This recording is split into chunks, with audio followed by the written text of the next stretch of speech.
Content మీద ఎంత time spend చేసినా కూడా మనకి పర్సనల్గా స్పిరిచువల్గా దేవుడితో ఉండే రిలేషన్షిప్కి మనం ఏదైతే పర్సనల్ టైం స్పెండ్ చేయాలో దాని కిందకి రాదు. అంటే ఏదో మనం చేస్తున్నాం కదా గాడ్ కోసమే అన్నది ఉంటది. కానీ మెసేజ్ కరెక్ట్గా చెప్తున్న వాళ్ళు ఎవరైనా సరే వాళ్ళని డిజగ్రీ చేసి ఇది కరెక్ట్ కాదు, ఇది ఫాలో అవ్వకూడదు అని అంటే అది తప్పు. ఫన్నీ కంటెంట్ చేయొచ్చు అని చెప్పి ఏది పడితే అది ఇష్టం వచ్చినట్టు చేయొచ్చు అని చెప్పట్లా. మన కమ్యూనిటీ చాలా మంచిగా ఉంటారు అట్లాగేం కాదు. మన వాళ్ళు కూడా ఎవరన్నా అవతల వాళ్ళు మాట్లాడితే చాలా దారుణమైన రిప్లైస్, వల్గర్ వర్డ్స్ అని యూజ్ చేస్తూ ఉంటారు. ఇదివరకు నేను యాక్చువల్లీ ఆ ఫేజ్లో ఉన్నా కొంతకాలం.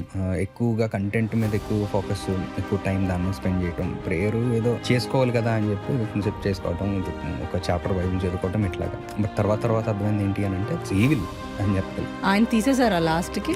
తీపిచ్చేశారు. ఇంత దారుణమైన mindset. Is a pastor, అతను ఇట్లా చేశాడు.